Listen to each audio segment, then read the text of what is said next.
Previously on an interview with Matt Culli. Looking sort of further into the sort of Matt Culli's skill set, I believe you have the Matt Culli store in the go as well, which features quite a lot of rare cards and cards that are normally pretty hard to find. If you got a particular way of getting hold of these sorts of things, is there anything that's any trade secrets, so to speak?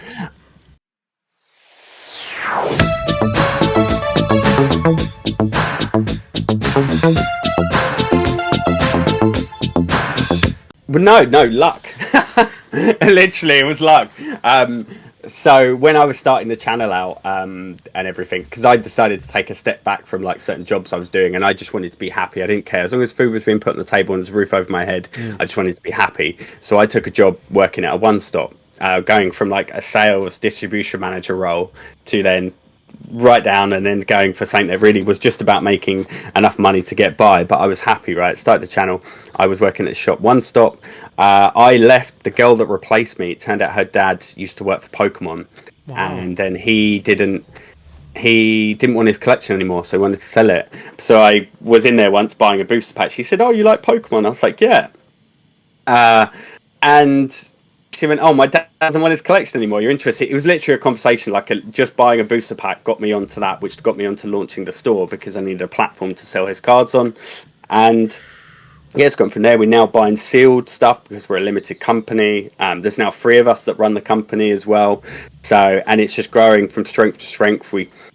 And it's been really enjoyable because we've been able to just like offer cards to people at really good like our prices are amazing. I don't mean to big one, but we're very much like about getting the cards in collectors' hands, and people are appreciating it because they're flying out. We get amazing reviews from people, and it's just been fantastic to like see sets that I didn't collect. Like we're going through a lot of EX era stuff. I never collected it, so yeah, it's been going really well. I think really again, like talking about your store and that, like I have to agree. I was on there, a week or so ago, buying some cards and things, and like to pick up a few first edition Neo cards, I was like, for the prices that we're going for, I was like, what on earth is this? I was like, that just doesn't happen. So, I can vouch for that as well. Your box bricks as well, that's a big one for you, going through those box bricks.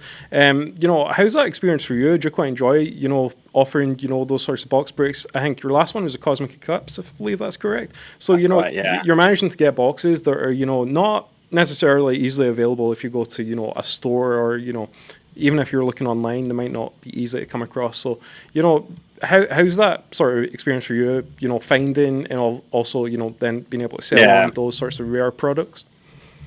So, yeah, box breaks are an interesting one, really, because there are obviously lots of people do them, or they call them rip and ships. Because I think some people can get, but a box break for me is a rip and ship, same thing. I open the packs for you on my live streams and stuff.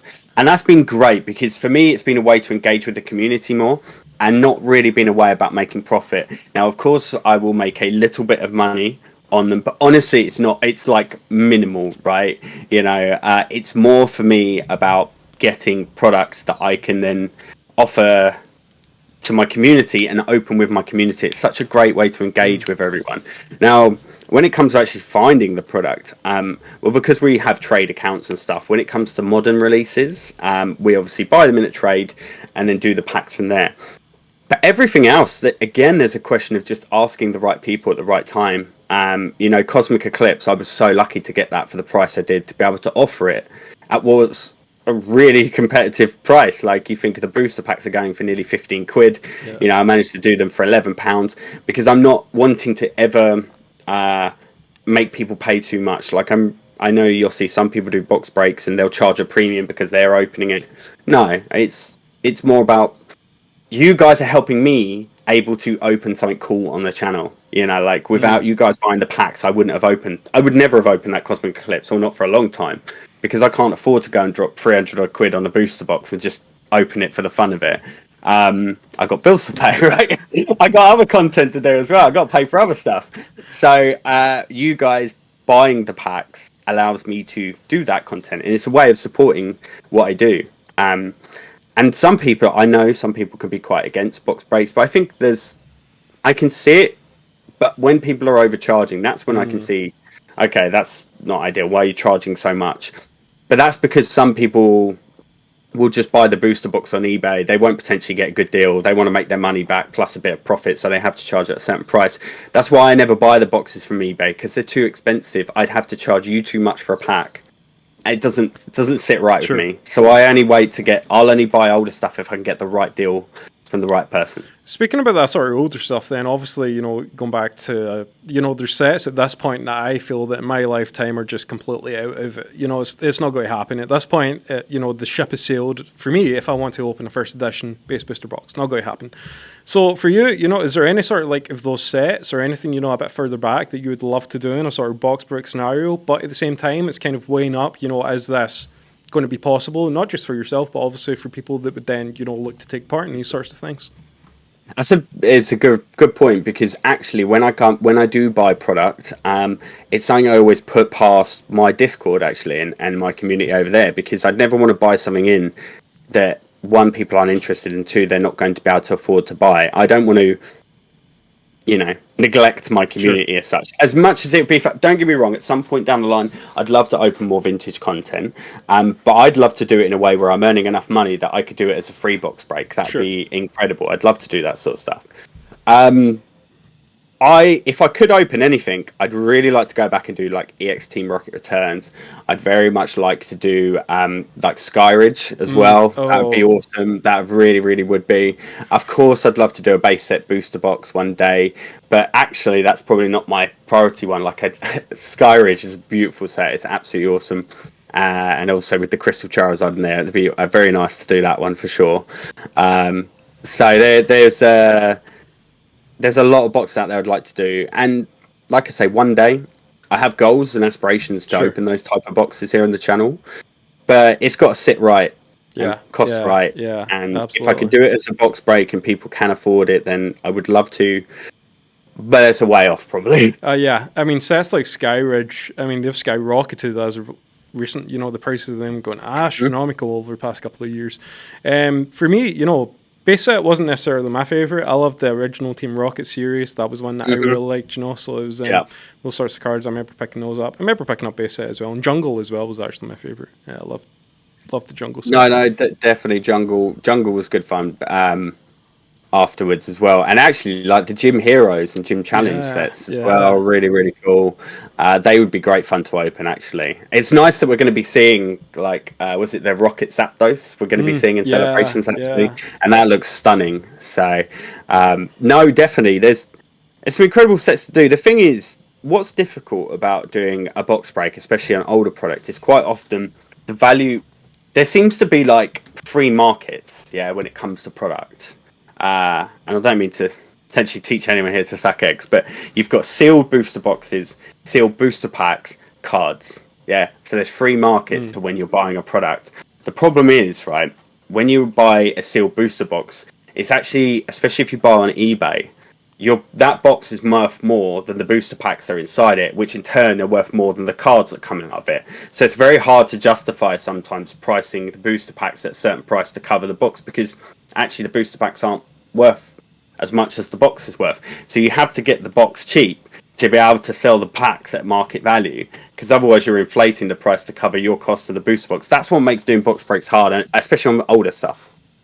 And of course, then you look at it, the cards that come out of them, like I know we did the Cosmic one, but really there was only a few cards in there that actually are going to, none of the cards in that set are going to cover the price of a booster box if you opened it, right? Sure. So you're always going to lose money opening sealed products, really, especially older stuff. I mean, that's part of the fun, right? Is especially as like a kid, I think when you're younger, you might not be able to kind of correlate the money that you're putting into this, or your parents are putting into this, to the money, the things, and even I don't know about yourself, but back in the day, when I did have, a hollow jungle Snorlax, like I had no intention of putting it in a penny sleeve, putting it in a top loader, putting it in an attic for 20 years. I was, it was going all over the ground, it was gathering dust, it was, scraping against rocks and things like that. Is there any sort of cards that as a kid that you had that you wished, or not even wished, that, you maybe consider keeping in a different condition than you potentially did, if that makes any sense? All of them. Yeah, like literally, I like everyone else just had an elastic band around mine. Yeah. You know, it would have been in a shoebox. I tell a lie. They were like that, and then me and two friends decided actually it was another Matt and someone called Dan. We all had cards from base, fossil, and jungle, and we decided you would never do this now. No one would ever do it. We combined our collections, which was probably the stupidest thing ever. We combined our collections and we put them all in binders together, base, fossil, and jungle, and we completed them. And then when it came to a while down the line, we decided to divide them up and take a binder each. And I don't know where mine went. Oh. And I have a feeling I didn't get, but I don't believe I took base. I have a feeling I took. I think I took jungle. Was the collection that I took. Dan took fossil, and then the other Matt took base. And I think that's probably a regret is that we combined our collections. Oh. Hopefully I will find. I tell you what, if I would definitely do a video if I find there's potential knowing of where those cards are, but it's getting there. They're in like Swindon, so I need to get to the house that's there and try and find them in the loft or wherever it may be. Hopefully soon I'll be able to. I do hope there's a part 2 of this story. I hope that we can reunite all three of you with those 3 binders. I think that'd be pretty cool. After all these years. Just to kind of wrap up, Matt, I hope you don't mind. I'm hoping to do kind of like a quick fire quiz with you. So I've got 10 questions. I'm going to give you 60 seconds to answer as many of them as correct. And what we're going to do is just kind of have a leaderboard. And then hopefully as time goes on, so regardless of what goes on, Matt Culli, you'll be at the top of the leaderboard. But, how long you stay there purely comes down to how many of these questions you get correct. So I'm going to start a stopwatch and then we'll get started. Okay. Your time, Matt, starts now. Which Pokemon is number 25 in the Pokedex? Don't know. Name any set from the Sun and Moon expansion era. Cosmic Eclipse. What are the 3 legendary dogs called?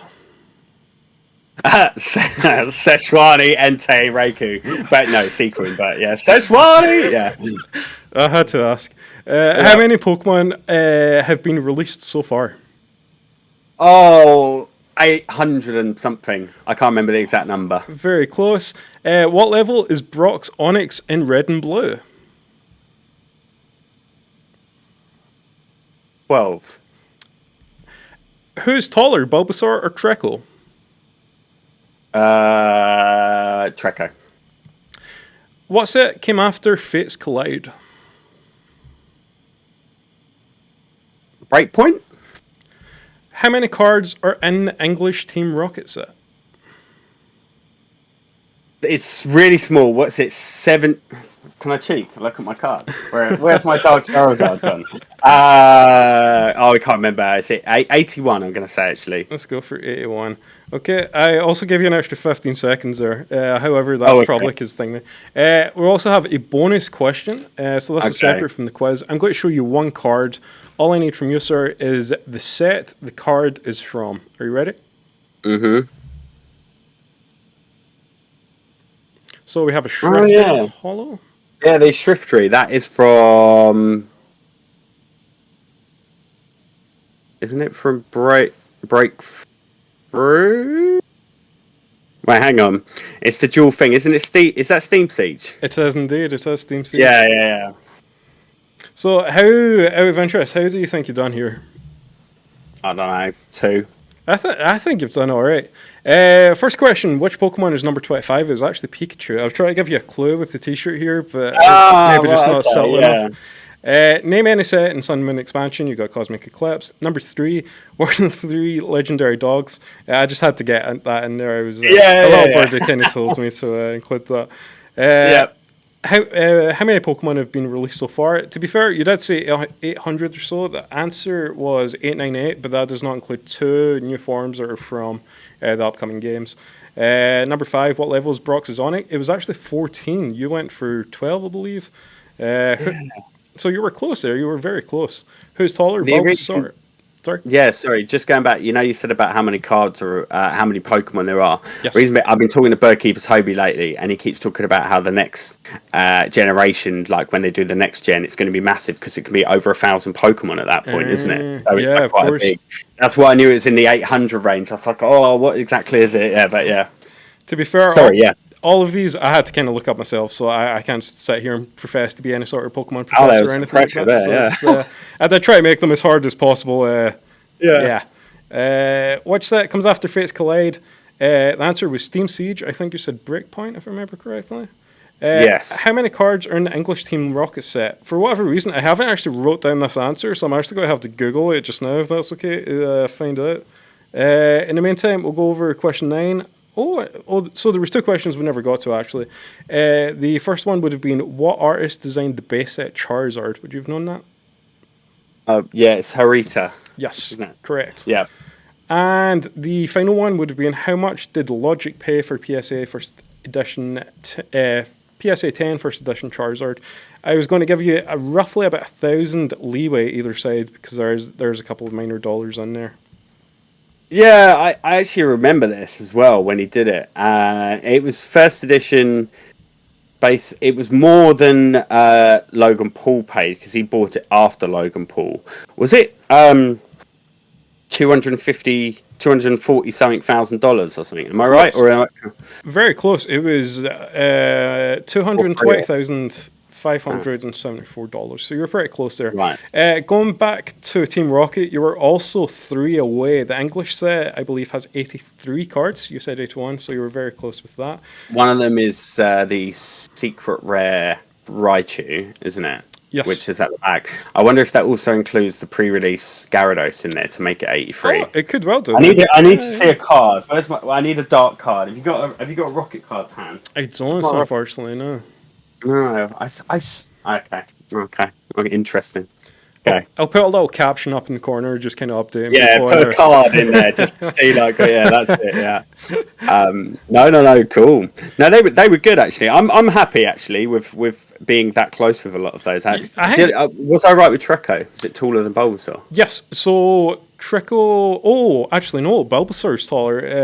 Bulbasaur Really? is apparently 71.1 centimeters. Treecko is 50 centimeters. That surprised me as well. Actually, I thought Treecko would have been taller.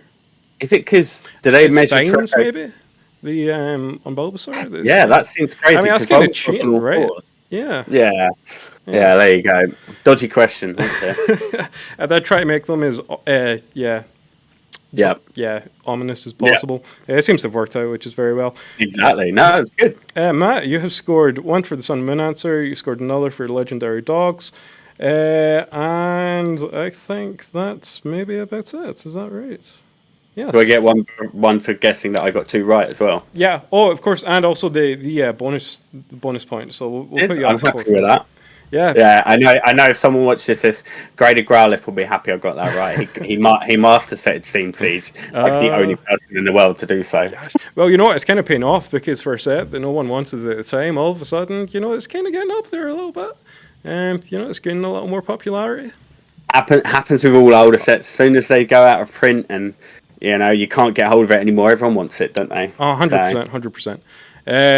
Which is funny because that's something I'm hoping to kind of talk about in upcoming videos. Some cards that are out just now that are completely slept on, because they're in print, and then as soon as the cycle finishes, they're out of print, a couple of months afterwards, boom, price rockets. That being said, thank you, Matt. I really appreciate it. And thank you for being with us today. I really appreciate you joining us. Hopefully you enjoyed it as well. I did. Thank you so much for having me, guys. Peace. Thank you.